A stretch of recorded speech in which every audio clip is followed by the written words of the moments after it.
ChatGPT said you ever looked in the mirror and seen a stranger staring back at you. You know that version of you isn't your final form.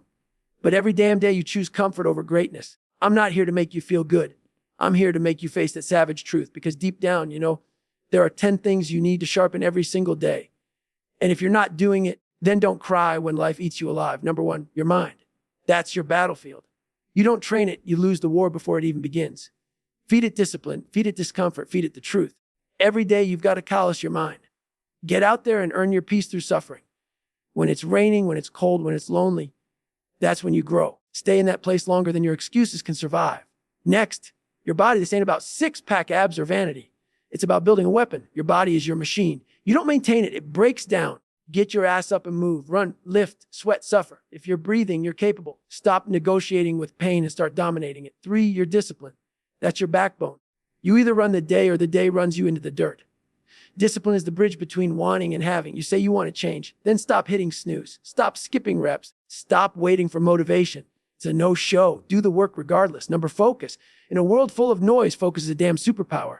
Social media distractions, doubt's all a trap. Cut the fat from your attention. Get dialed in, lock onto your mission like your life depends on it. Because it does. 5, your self-talk. That inner voice. It's either your greatest ally or your deadliest enemy. You've got to shut that weak voice down. Kill the noise that says, I can't. Replace it with, try me. You don't rise to the occasion. You fall to the level of your training. Train your voice. 6, your integrity. Doing what's right when no one's watching. Are you cheating on the reps? Lying to yourself about the effort. That's who you really are. Fix it. Own your failures, not just your victories. Because when it's just you versus you, only the truth matters. 7, your adaptability. Life throws punches. You don't control the storm, but you control how you stand in it. Be like water. Bend, don't break. You're not a victim unless you choose to be. Adjust, pivot, overcome. The mission doesn't change, you do. 8, your gratitude. Not the soft, fluffy kind. I'm talking about hardcore gratitude. The kind that lets you say, thank you for the pain. It made me better. Every struggle, every scar, every damn failure. It forged something in you. Respect the struggle. Use it. 9, your knowledge. Every day you don't learn, you die a little. Read, watch, listen, level up your brain. Don't just consume content, devour it, then apply it. Smart is not enough. You got to be dangerous with your knowledge. And finally, 10, your purpose. Without purpose, you're just drifting. Find your why and let it set you on fire. Purpose doesn't whisper, it screams. And when you know what you're here to do, you stop making excuses and start making history. So yeah, it's hard. It's supposed to be. This ain't a damn motivational poster. It's real life. And real life doesn't care about your feelings. But if you wake up every single day and attack these 10 things like your life depends on it, because it does, you'll become something they can't define. You'll become unstoppable. Stay hard. You want to know where it all starts? Right here in your mind. That's the war zone. That's where you win or you lose long before you ever lift a weight, run a mile, or chase a goal. People think it's about the body. Wrong. The body follows the mind. And if your mind is soft, weak, full of excuses, then it doesn't matter how strong your body is. You'll break under pressure. Every day, you've got to wake up and train that voice in your head. The one that tells you to quit. The one that says it's too cold. You're too tired. You've done enough. That voice is a liar. And you've got to beat it into submission. Daily. You do that by seeking out discomfort, running when you're tired, studying when your brain is fried, showing up when no one would blame you for quitting. That's how you build mental calluses. Not once in a while, every damn day. You've got to stop being a hostage to your own weakness. Stop negotiating with your potential. Your mind has to become a place where average doesn't survive, where excuses don't live, where every thought that enters gets one question: does this thought serve my mission? If not, kill it. Replace it. Rewire your own programming through daily repetition of hard things. You don't rise to greatness, you grind to it. Every mental rep counts. Every time you say no to comfort and yes to pain, you're sharpening the edge. Because when life gets loud and chaos hits, the only thing that'll keep you standing is a mind that's been through hell and chose to keep going. And once your mind is locked in, the next battle is your body. People out here treating their bodies like they've got a spare one in the garage. Nah, this ain't about looking good on Instagram. This is about building a damn weapon. Your body is your vehicle through life. And if you don't train it, if you don't punish it, if you don't demand more from it every single day, it will fail you the moment things get real. I don't care how smart you are. If your body breaks down, your mission dies with it. You don't get strong by wishing for it. You get strong by doing the work when you're sore, when it hurts, when your lungs are screaming and your legs feel like concrete. That's when it counts. That's where growth hides. People say, listen to your body. Yeah, listen to it beg, and then tell it to shut the hell up and keep moving. You don't train just for today. You train for the storm that hasn't come yet. You train for the moment when everything falls apart and you've got to carry the weight both physically and mentally with no backup coming. every run, every push up, every rep you don't skip. It's not fitness. It's discipline. It's ownership. It's respect for the gift you were given and the war you were built to fight. You want to be uncommon. Then you've got to treat your body like it's sacred and savage at the same time. Not soft, not fragile, but forged. You've got to build something that won't fold when life punches you in the mouth. You don't need a gym. You need grit. You need to bleed for it, sweat for it, and suffer for it. Because at the end of the day, a weak body becomes a prison, and a strong one sets you free. Now you got your mind tuned in, your body turning into a machine. But none of it means a damn thing without discipline. Discipline is the brutal truth most people run from. Everyone wants results, but nobody wants to pay full price. They want shortcuts, hacks, life balance. Let me tell you something. Balance didn't get me through hell weeks. Balance didn't carry me through 100-mile races with shattered feet. Discipline did. You think motivation is going to save you. That's a ghost. It's there one day, gone the next. You think the world's going to wait for you to feel ready. Hell no. Discipline is what shows up when you don't want to. It's what gets you out of bed at 4 a.m. when your mind says sleep, your body says quit, but your purpose says move. Discipline is dragging yourself through the grind without applause, without cameras, without comfort. It's doing the right thing when every cell in your body is screaming for the easy route. And let me be real, discipline doesn't feel good. It's not supposed to. It's supposed to hurt. That's how you know it's working. Every time you say, I'll do it later, you're handing your future over to weakness. And weakness compounds. It grows like a virus. You skip one workout, then 2. You cheat one meal, then 5. You hit snooze today, you miss the opportunity tomorrow. But if you build discipline brick by brick, day by day, even when it sucks, even when it's lonely, you start stacking a foundation that nothing can shake. Not fear, not pain, not failure. People talk about freedom. Discipline is freedom. Because the moment you stop being controlled by your emotions and start being controlled by your values, that's when you're dangerous.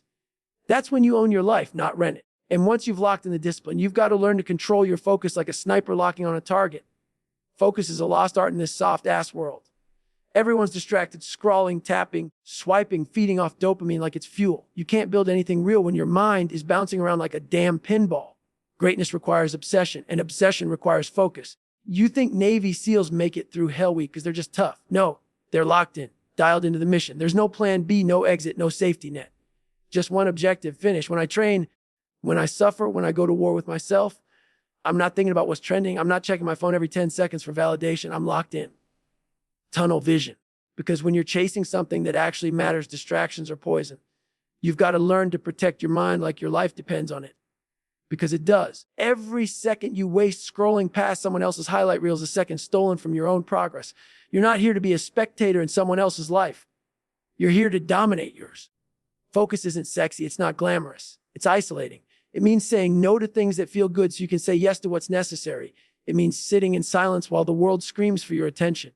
And when your mind starts to wander, when your thoughts drift, you yank that focus back like a savage. That's what separates the good from the great. The ability to stay locked in when everything around you is built to pull you away. Because the truth is, focus isn't just about paying attention. It's about eliminating everything that doesn't serve your purpose. It's about burning down the bridges that lead back to mediocrity. You either control your focus or the world controls it for you. And if you let that happen, you've already lost. And even if your focus is razor sharp, your discipline unshakable, your body a damn machine, none of it holds if the voice in your head is weak. That inner dialogue. That's the most dangerous or the most powerful thing in your life. It's either building you up or breaking you down. Most people, their self-talk is trash, straight poison. They wake up and immediately tell themselves, I'm tired. I can't, it's too much. I'm not enough. And guess what? If you feed yourself that garbage long enough, you become it. You want to win, then you've got to master the voice in your head. That's the real enemy. Not the cold, not the pain, not the haters. It's you as you. Every damn day, that weak voice is always there, trying to creep in, whispering lies, giving you a way out. It shows up when the alarm goes off at 4 a.m. It shows up in the last set, the last mile, the last inch. That voice wants you to tap out. But the savage in you, the real you, has to step in and say, not today, not ever. You don't need permission to change your self-talk. You need courage. You need to stop speaking like a victim and start speaking like a warrior. That means flipping the script. I'm tired becomes good. Let's see what I've got left. I can't do this becomes try me. This herbs. This is where I grow. You've got to condition your mind to find strength in the suffering, power in the pain, and truth in the struggle. That doesn't come from podcasts or motivation videos. It comes from reps. Every time you override that weak voice, you take back control. You take back your identity. And you want to know the truth. You'll never silence that voice completely. It'll always be there. But you can outwork it. You can drown it out with action. You can build a louder, stronger, more relentless voice that says, I don't care how I feel. I care what needs to be done. That voice, that's the one that gets you through hell. That's the one that turns pain into purpose. That's the one that becomes you. And listen, none of this means a damn thing if you're lying to yourself. You want to be a savage. You want to go places most people only dream about. Then you better get real about one thing, your integrity. That means doing what you said you'd do, especially when no one's watching, when the cameras are off, when the gym's empty, when it's just you in the mirror and the reps you don't want to do. Most people live a lie. They say they're putting in the work, but deep down they know they're cutting corners, skipping reps, faking the grind. You can lie to your friends, your followers, your boss, but you can't lie to you. When it's dark, when the weight gets heavy, when the storm rolls in, your truth shows up. And if you've been cheating, that truth will crush you. I didn't get where I am because I was talented. I got here because I refused to lie to myself. If I didn't earn it, I didn't pretend I did. If I failed, I owned it. And that's the difference. Most people want to post the results, but they don't want to post the reality. They want the win without the wounds. But integrity means you take pride in the scars, in the truth, in the fact that every inch of progress was earned, not given, not faked, not stolen. So ask yourself, who are you when no one's watching? Are you still going hard? Are you still chasing greatness when there's no applause, no spotlight, no validation? Because that's who you really are. Your real character doesn't show up when it's easy. It shows up when it's cold, lonely, and quiet. That's when you find out if you're the real deal or just another pretender playing dress up with discipline. You want to win in life. Start by telling the truth to yourself every day, every moment. Because the truth builds strength. Lies build weakness. And when it's all on the line, the truth is the only thing that won't fold under pressure. And here's what most people never want to face. Life doesn't give a damn about your plan. It doesn't care about your schedule, your comfort, or your perfect routine. One punch from life, and everything you thought you controlled goes straight out the window. So if you're not adaptable, you're done. Flexibility isn't weakness. It's survival. It's strength. It's the ability to pivot under pressure, to adjust when things go sideways, and to keep pushing when everything around you screams, quit. I've been broken. I've been in situations where the plan failed. The gear failed. My body failed. But I never failed to adapt. You think running 100 miles with shattered legs is about being tough? No, it's about being fluid. It's about adjusting your mindset on the fly and saying, okay, this is the new reality. Now how do I dominate this? Most people crumble when things don't go how they imagine. But that's because they built their strength on conditions, not commitment. You have to be ready to burn the plan and keep the purpose. Adaptability means you never stop moving forward, even when the path changes. The weather shifts. Keep moving. The body aches. Keep moving. The schedule breaks. Keep F-King moving. You don't cry about how it was supposed to go. You get gritty. You lock in and you own the situation exactly as it is, not as you wish it was. Being adaptable doesn't mean lowering your standards. It means finding another way to hit them. It means you're not married to comfort. You're married to the mission. You've got to become like water, no matter the container, no matter the press, shape yourself to meet the challenge head on. Because life's not going to wait for you to feel ready. It's going to test you with chaos. And if you haven't trained your mind to pivot, to endure, to adjust, you'll get left behind. So adapt or die. That's the truth. Be rigid and you snap, be fluid and you survive. And surviving isn't enough. You thrive, you bend, you flex, and you keep attacking until the storm breaks. Because it always breaks. And when it does, only the ones who kept moving are still standing. Most people think gratitude is some soft, fluffy feeling you pull out when things are easy. They're wrong. Real gratitude is hard. Real gratitude is grinding gratitude. It's waking up every day and thanking the pain, the struggle, the failures that try to break you down. Because those are the things that forge you into something stronger, something sharper. If you're not grateful for the struggle, you're soft, you're fragile. You're handing the power over to weakness. I've been through hell. Broken, beaten, left for dead by my own mind and body.